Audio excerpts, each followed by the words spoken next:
Oh wow, welcome back everyone to some more Dungeon Crawl Stone Soup. It's been a while. A very long while in fact, like probably a week or more since I've made a video. A lot of stuff has been happening and I'll talk about that through the rest of the video, but yeah, for the time being I'm back. We're here with the Greaterplayer, Coinflip Greaterplayer run, where I aim to get a 50% plus win rate.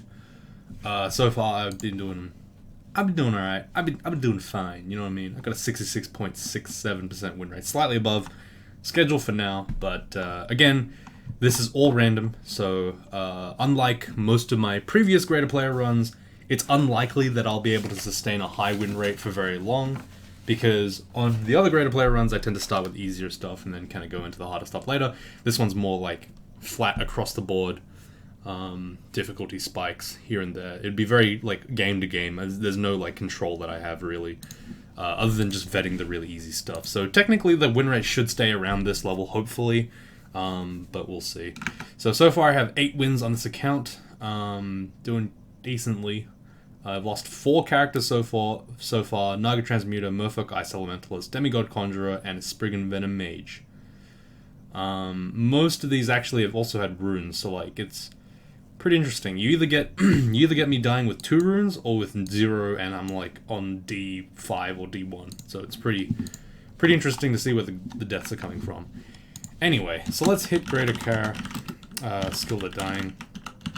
So this is a new like command made, I think, by Man or something, where it chooses a specific thing for you.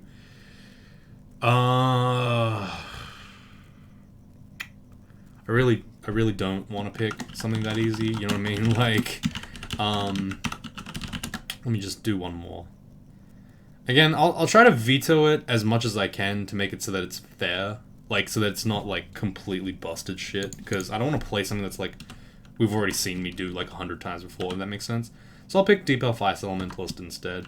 This is a pretty scary one because Deep Elves need to use, Ice Elementalists need to use Freeze, and Deep Elves are, of course, very squishy, so Freeze and Squish is not a good idea. That's okay, though. We'll just mostly be fine, I think. I think I'm going to level some early Stealth. I think it's just a nice thing to have. I'm not going to level too much, just like 5 or 6, maybe, just to get it a little bit higher. But yeah, it'll be pretty decent, hopefully. Okay, so instead of shouting for that rat, I'll instead kind of wait for it to wake up, and then I'll kill it over here. Alright, so let's... okay, Jackals. I really don't want to fight Jackals this early on. I'm going to just back off. Okay, now I got a dagger. It's a little bit better. A couple of things happened in the interim between the last video and this video. Oh, well, not the last video. The last video actually is kind of relevant. But we did a real-life crawl meetup. I met Checkers, I met Ultra, I met a couple of I met some other people as well. I think I met Blackhawk, actually, is the one person that I also met. So it was pretty interesting, pretty cool. It was exactly how you would expect this kind of thing to go. It was fine. Ultra said some racist stuff, you know, Checkers made fun of me, and then I made fun of him, and then, you know, we went home. And we were like, hey, that was terrible, let's never do that again. And we agreed to never do that again for another at least 3 months, so that we all forget that it was horrible, and then we'll just do it again. It's pretty funny. Yeah, I don't know, it was pretty cool. I'll tell you more stories about it when I get a little bit more distracted, but right now I'm kind of focusing on the game.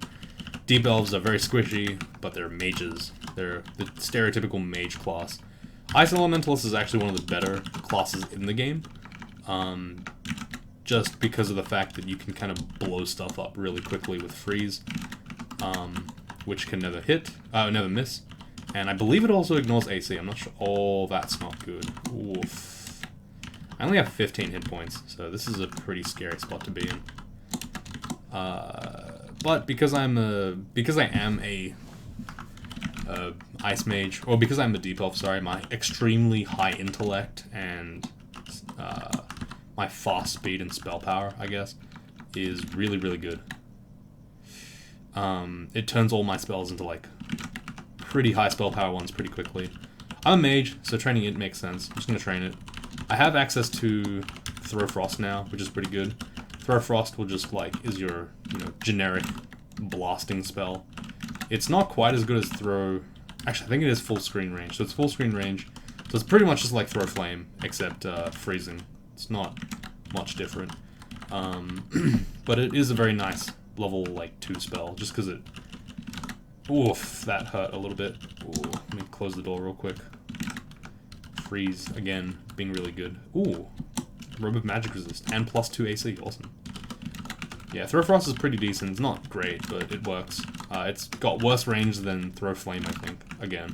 It might just be like 1 tile off max range, which is really stupid. I don't understand why Frost Magic has to be inherently worse than Fire Magic in like almost all ways. It's really weird. It's like Bolt of Cold is like worse than Bolt of Fire because it just has worse range. I don't understand why it has worse range at all. Like, if anything, Bolt of Fire should have worse range. Don't tell anyone that. Please don't. Please don't. Please don't nerf Bolt of Fire. That's a really good spell. Do not nerf that, please. But, like, it just doesn't make any sense. Like, why the fuck is it that Ice Magic has to have all spells that are, like, just slightly worse than the Fire equivalent? It just, I don't know. It really ticks me off. I guess it's because of their flexibility, I suppose. Ice Magic is a pretty flexible school to take, because you can see, as you can see in the starting book, I actually have access to both Throw Icicle and Summon Beast, Ice Beast, which is pretty good. Meaning I can take either a more Conjurer route or a more like a more Summonery route. I don't know which one I'm gonna pick yet. Probably the Conjurer route, just because it's easy. Protection from cold, I'll take that, sure. I don't know why that was all uncursed, but yeah, okay, fine. But yeah, I don't want to go summoning specifically just because I feel like this character could easily do Conjurer and just not have to struggle at all, so it's like, why bother, right? Ooh, definitely gonna buy this Potion of Curing though, that's really nice. First of all, it IDs the Potion of Curing, and secondly, it also gives me another one, which is nice. Oh, awesome. I also got access to a Amulet of Magic Regen, which turns me effectively into a bottomless mana pool right now. It's quite decent, in fact. I'm gonna pull this wizard upstairs and blast him. Okay.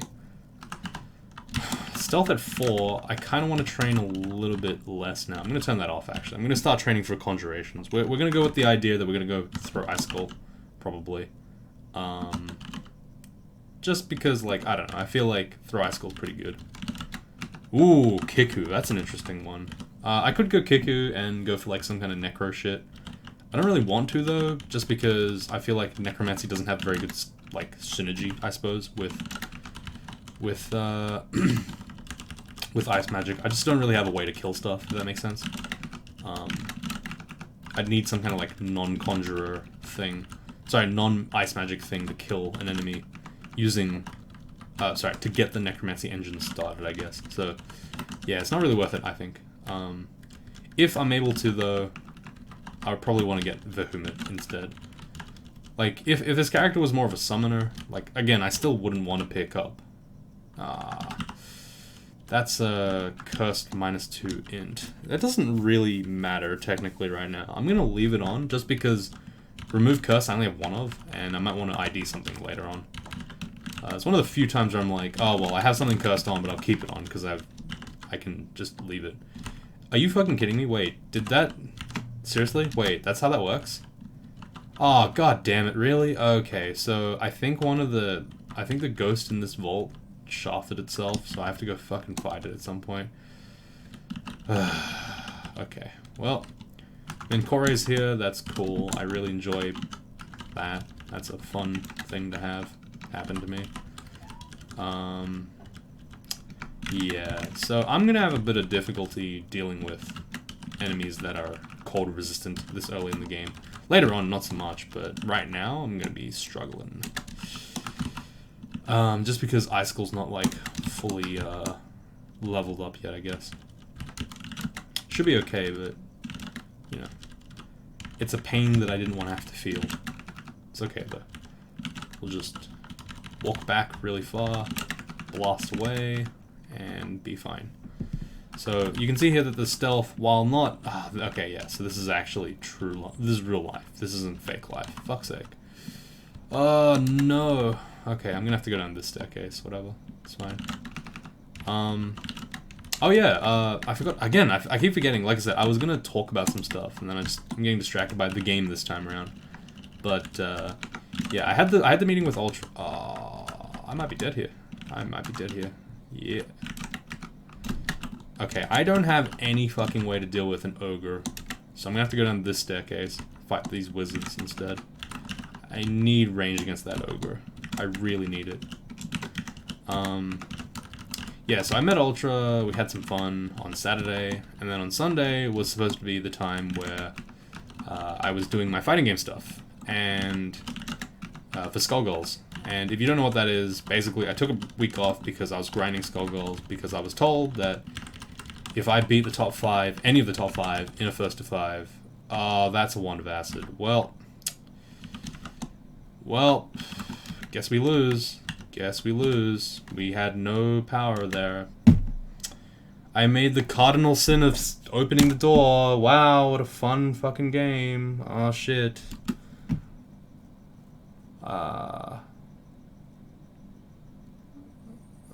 The only thing I could have done there was read my unknown scrolls.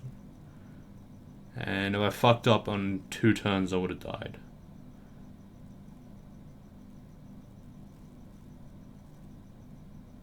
Okay. That's a fun game. I don't even know what to say about this one. It's just like, oh, you made the cardinal sin of taking 64 damage in 2 turns. It's a fucking idiot. Why didn't you fucking just live, dumbass? Like, this is the kind of shit that's like kind of unbalanced. I don't know, I could have like polymorphed him for the RNG win. Probably. I mean, haste potion was a good idea, but once I was in there, I had to kill him. If I didn't kill him, I was dead. I did haste and then curing. That was my, like, I think 2 turns. It might have been it might have been haste, then throw icicle, then curing. So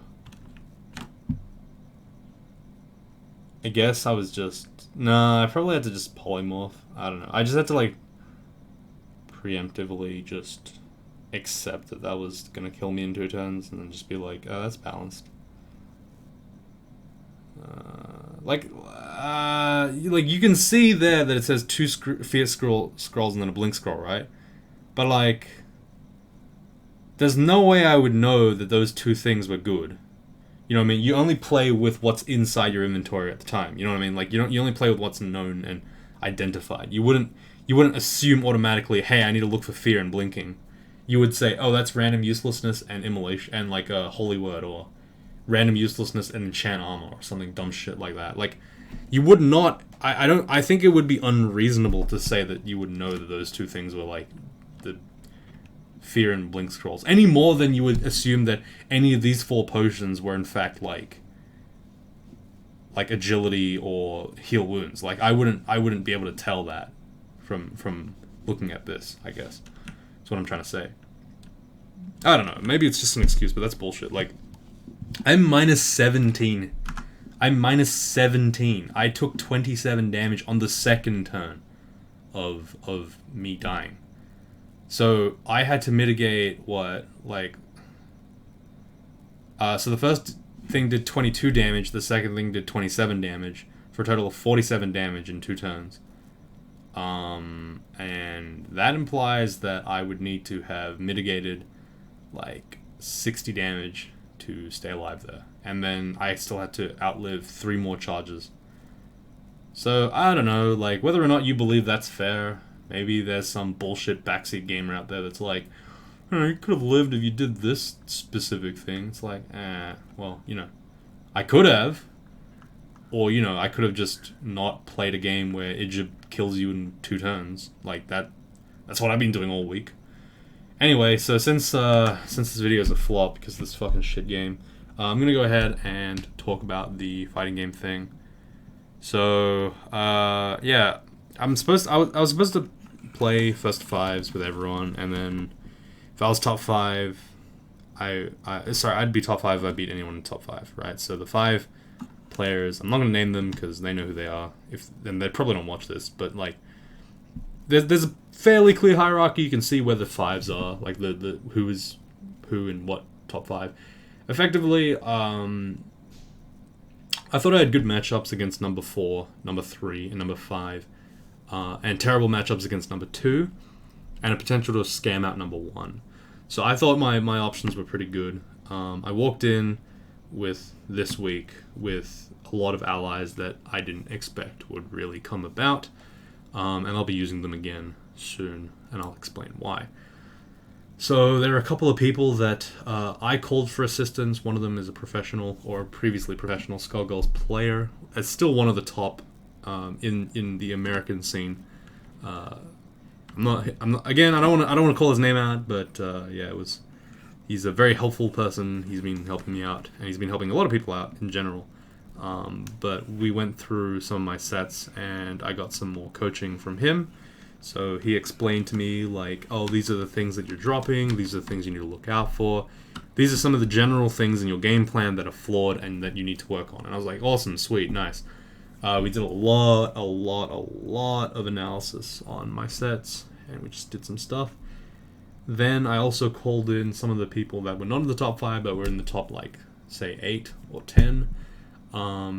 They came in, gave me some advice as well, what they thought on the thing, because unlike any of the other top 8 members or top 10 members, I do not participate in the weekly tournaments because that is the day that I go to my locals for another fighting game, for Street Fighter. So I actually don't play in any of like the tournaments at all. So I grinded purely through like just fighting people. I don't like play tournaments. It's like those guys have more experience with the top 5. They were explaining to me stuff that I haven't really thought about, and I also use them for like practice for characters that the top 5 people play. Because Skullgirls is a game with a roster that's not that big. It's only like 12, 13 people, 12 fighters, I think. I don't know, something like that. It's not that many. Maybe 15. I have no idea. No, probably like 12. I have no idea, honestly. So like, yeah, I managed to get some experience from that. Then I called up someone who is kind of a wild card, who doesn't play the game anymore, like seriously, but at his prime, he was the number 1 uncontested person in Australia or in Oceania for Skullgirl. So I called him up. He gave me advice, and it was crazy playing him because it was like he's not been playing this game for years, and you know you wouldn't be able to tell because he just shits on me really hard. It's like it's like I feel like I had like a hermit helping me, you know, train in the mountains. It was pretty sick actually. So yeah, I got all those people in, and then so the games was supposed to be for yesterday, Sunday, and the top 5 was supposed to play me. 2 people played me early, number 5 and number 2. We'll just like I said, number 5 he might contest that he's number 4, but the recent rankings have shown he's number 5. Number 5, I didn't really think I had a good matchup against, but when I got into the game, I initially led him at 2-1. So what he was playing trio and I was playing duo, so 3 characters versus my 2. That means that my 2 people do more damage to his 3 people, and he does less damage to me. So it's basically like the more characters you pick, the more options you have, but the weaker your overall like team is in terms of health. So I smashed his 3s to 2-1, and then he changed to what he said was going to be like his strategy. So he said, if you start getting a lead on me, what I'm going to do is I'm going to switch to my duo team, which is like my OG, like correct hardcore team. So he picked his team, his duo, and I actually got him to 4-3. So we won 2-1-2. And I was on the cusp of 5-3, and I was like, holy shit, I'm freaking out, I can do it. And then I get a tiny modicum of lag. And again, I don't really want to call myself, I don't want to blame it on that. I probably did something else, but the salt remains. So in Skullgirls, the net code between 2 players is something called GGPO, which rollbacks. So what GGPO does is it basically says to each player, from my understanding, it predicts the movement of each player, the inputs of the player, and then every single frame, it will spend a little bit, like saying, okay, is that what you actually did? And if it is what you actually did, it'll go on and continue through, like, perfectly sweet lag, nice, right? Like, no lag, nothing, right? But if it turns out that you actually did something different to what the game was assuming you would do, it would instead roll back a frame and then play the frame that you actually did. So what will happen is, say for example you hit, right? Say for example you throw out a button, and the opponent, the game thinks that your opponent is going to block, right? But your opponent doesn't block. Your opponent hits another button, but it gets hit out. So what will happen is you'll see the block animation, and then it'll do a cheeky little skip, and then you'll actually have hit. This is in moments of extreme lag. This is not oh, it'll always happen. No, in fact, GGPO is actually is the best netcode on the market right now. In fact, I could play with someone from America, like the professional player, like the pro player I was talking about, and it's actually pretty good. It's pretty playable.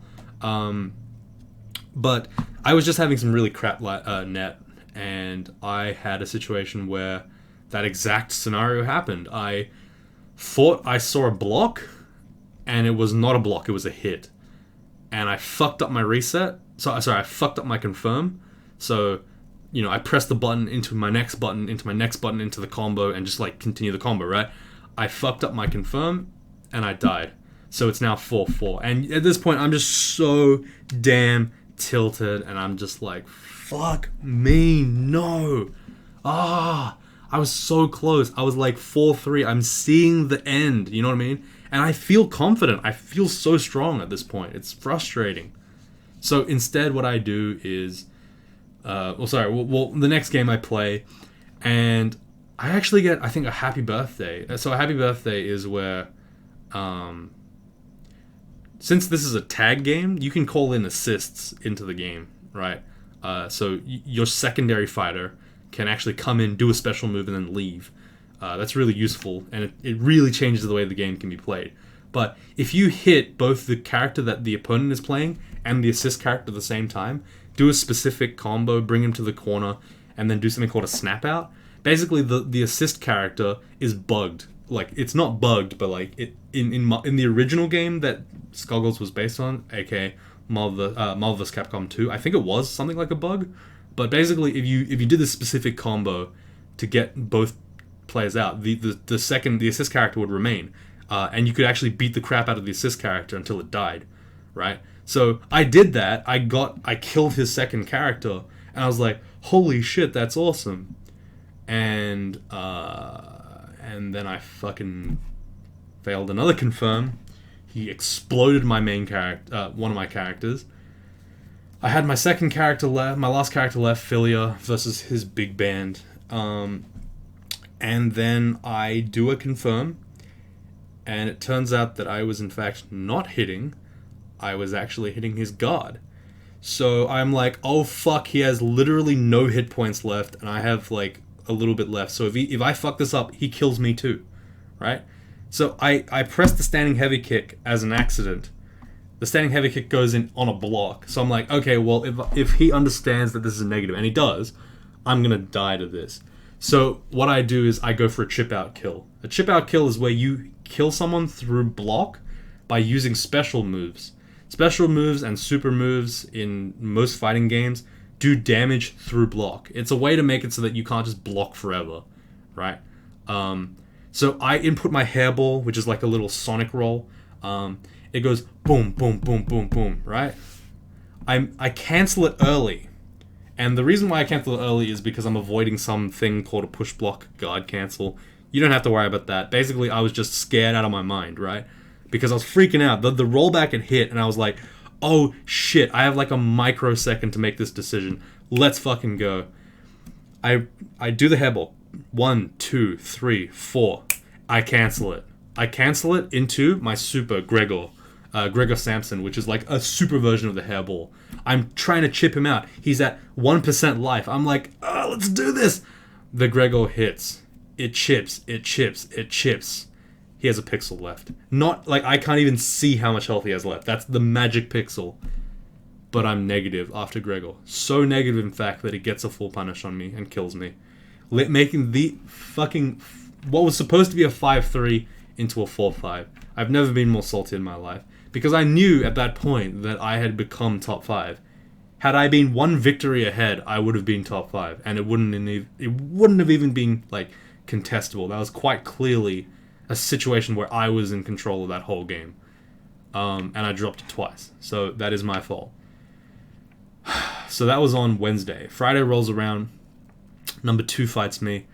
My prediction for this match was 1-5. I would get 1 game off him. To my surprise, I actually get 3 games off him. It ends up being 3-5. His Eliza character, who is a long-ranged kind of like fighter, I don't know how to really explain her. She's a very strange character. Her buttons are very long, and she's quite slow, but she's very powerful, like really powerful. She has a lot of tools, and all her buttons are like extremely large compared to Philia's like really short, fast range. I think the best way to make an analogy is like Eliza is a halberd, and Philia is like a rapier. Like, that's the way I see it, anyway. So I actually managed to get 3 games off him. That's pretty... It's not convincing at all that I won those, but I still won. And then Sunday rolls around. So I'm, like, stressed out. I'm, like, figuring out what's going on. Hey, guys, it's supposed to be at 2 p.m. Let's just ping, ping, ping, ping, ping. No one answers.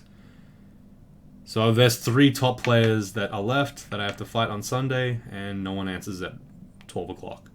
Number 1 shows up, he's like, hey, I'm here, but please let me know when this thing's going on. I have, I have to go cooking after this. Okay, so we wait. Okay, well, no one showed up at 2, so I guess we'll move it to 6 or 7 or 8. Okay, cool, let's do that. 8 o'clock rolls around, and we ping again, and there's no answer. And then at like 8:30, number 3 says, oh, I can't do it today. The first communication he's had all day. And number 4 says, oh, I just woke up. This is at like 9:30 or something like that. So basically, the moral of this story is that I didn't get to do my top 5 plays. I wasted my whole week to do nothing. So yeah, it's pretty disappointing. It's pretty disappointing because like now after this, I have a lot of assignments to do and I can't really do anything until the end of the month. But like, I don't know. I guess I was just too hyped up for it. I was just like too excited. But yeah, I just didn't get a play. So I don't know. Like I don't regret like working on it, but it's just disappointing that this happened. And I was like, okay, well, yeah. So I don't get to play that until I think like next month, and like honestly at that point it doesn't like at this point I kind of want to just not play anymore. I'm probably just gonna play Street Fighter for a while because like I don't know, I was improving at a really fast rate. I just don't want to go through that stress again for like no reason, you know what I mean? Like it's just like, oh man, you work, it's almost like you like study your ass off for like this exam and you're like really, really stressed out about it for the whole week, and then it turns out like your examiners were like, what? Oh yeah, shit, that was an exam. No, we'll just do it later. It's like, oh, okay, well, I mean, sure, I don't know what to say about that other than like what can be said, right? It's like, that's disappointing. I'm disappointed. I'm frustrated. I'm salty about it. Like, that's it. Like, I don't know what else I could say, really. Like, it's not... Like, maybe it was... Like, I don't know. Like, was it just not that important to other people? And it feels like I am calling them out. It's just like, I guess I kind of am. That's just the way it is, I suppose. But, yeah, it's just like... That was just, like, my frustrating week. That's all. Yeah, so that was story number 1. Story number 2 was me and Ultra and stuff meeting up at Redfern. So we met up at a pub. We had some drinks and stuff. I met Checkers. I met Ultra. Again, I don't want to really dox them without information that with information that they might not want to give out. So I'm gonna like try to keep it as like clean as possible and like as public knowledge as possible. I'm not gonna like try to add some extra stuff, but it was pretty cool meeting them up, talking to them for the first time in real life. But effectively, just imagine like every single video that I've ever had an interaction with them with. It was like pretty much that. Like it was not like, because we've talked for so long now. Like we've known each other for so long online that like, and we had so many voice communications together that I feel like nothing really changed between between us, I guess. I think the one thing that was like the big difference is that like Ultra has like a shit posting grin. Like, you know, like you can hear it in his voice when he's in the call. But like in real life, if he's shit posting, he'll start grinning as like this like you can tell that he's shit, like he's got a shit post lining up right now. Like he's either doing it right now or like he's about to shit post really hard.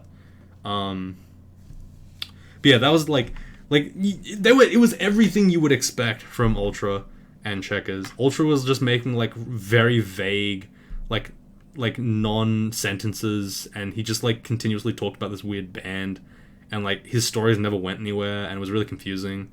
And Checkers was just Checkers. He was like, "Hey, yeah, I do coding. Hey, fuck you, buddy." I'm like, "Oh, okay, fair enough." And then we talked about Crawl, and then we talked about Octopodes being good.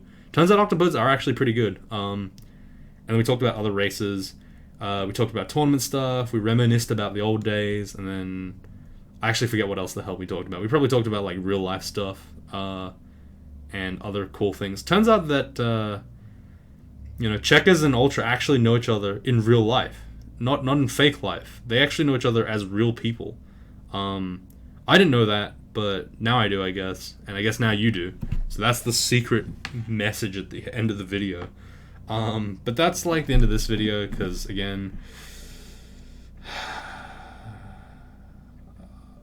that was a lot of damage from the corrosion. That was a lot of acid damage. Anyway, that's it for today. Thanks for watching, everyone. Hope you all enjoyed, and I'll see you all next time. Goodbye.